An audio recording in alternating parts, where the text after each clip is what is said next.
So there is one definite thing about Brexit that was always going to be, shall we say, the biggest teeth kicker for uh, the the food industry in particular for the UK, and that is of course rules of origin.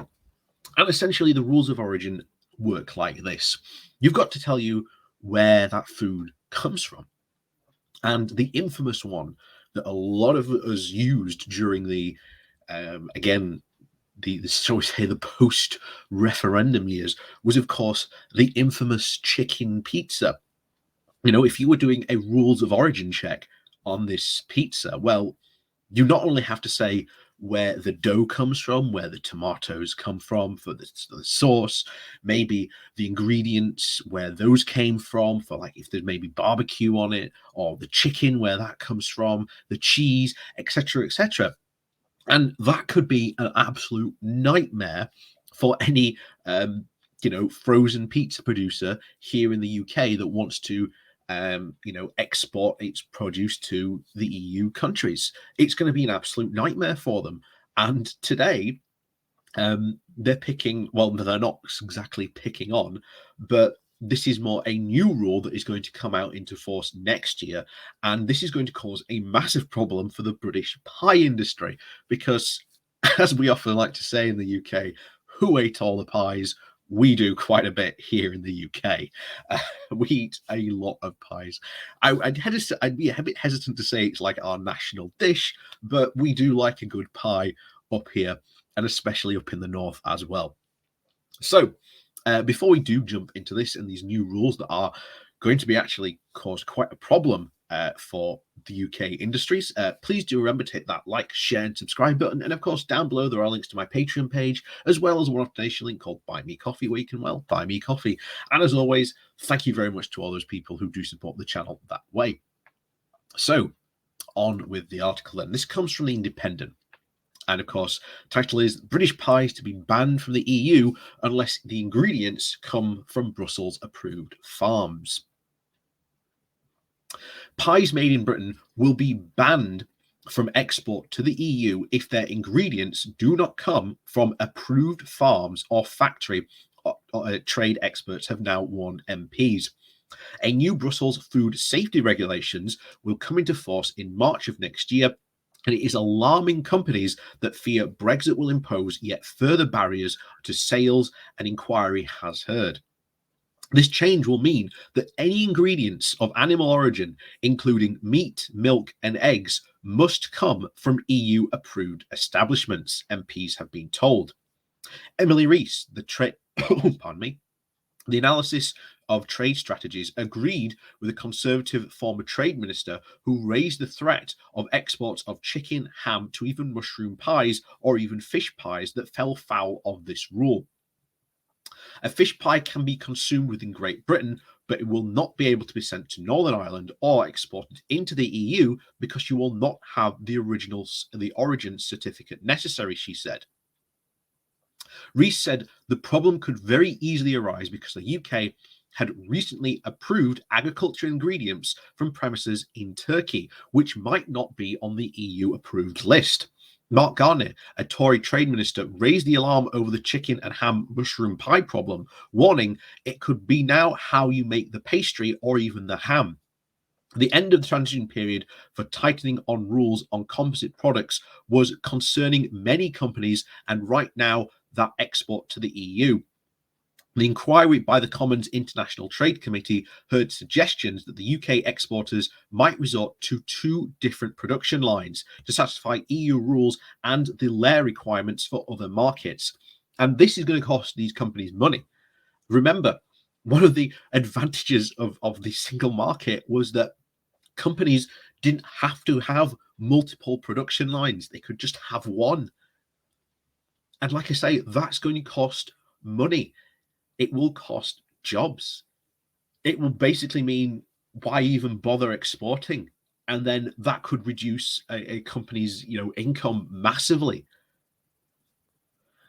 But like I say, I've always said this right from the very beginning. It will be businesses, and it will be the pressure that these businesses put on the Conservatives that force many of these Conservatives to go, well, maybe we need to go back into Europe.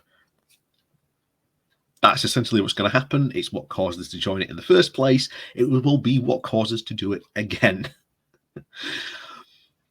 The practice, of course, is followed by Australian farmers to separate beef from EU export, which must be hormone-free, from sales to other countries without that ban. Shaka Shingham, the trade consultancy Compare, and the former government advisor, said a weakness in the Brexit trade deal was the absence of mutual recognition. He agreed that this meant manufacturers not only had to use EU-approved parts, but also had to go through the burden of they passed to make sure that they passed the test. Mr. Singham also warned the committee that there was very little chance of progress until the UK and the EU had settled the long-running dispute over the Northern Ireland Protocol. Exporters have already protested at the huge new costs and the barriers since the trade deal came into law last January, swiping at least 17 billion from the UK trade in just 3 months. The other economic damage of leaving the EU became far clearer when the Office of Budget Responsibility said that the GDP would fall by 4%, taking out 80 billion of the UK economy each year. Ministers were also forced to concede that Brexit was the key cause behind the autumn and fuel shortages, which have put Christmas deliveries at risk. And that's the important key here. That is the important thing. That right there. That ministers were forced to concede that it was Brexit that was causing this problem. And that is incredibly rare that we have seen a committee here go forward and say, yeah, Brexit's the problem here. Now, how shall we say, much reverberation that will cause within, shall we say, the halls of Westminster is again in doubt. How much reverberation, of course, this will make to the public, again, it's in doubt. But we are already seeing a shift to people saying, well, this wasn't what was promised. And like I said before, one of the things that Leave promised was to rejoin the single market and customs union, that they would stay in. You know, only a fool would leave the customs union and single market. Yet here we are. Because, again, like I say, Leave promised everything to everyone on the Leave side. And then now we've ended up with the hardest form of Brexit, which no one would have voted for. So this is going to cause even more problems for British manufacturers further down the road. And again, I'm glad that there was a recognition here on this committee that Brexit was indeed the problem. That is good. It will be interesting to see going forward how many more committees on industry, goods and trade will further go forward to say, yes, this is a Brexit problem. Because the more and more that gets recognised, the more the conversation has to be had. Was Brexit a good idea? And trust me, bear in mind we are barely almost coming up to the end of like the first year of proper quote Brexit, and already these questions are being asked. So I've said very quickly, very clearly that it is never a matter of how long, it's just a matter of when.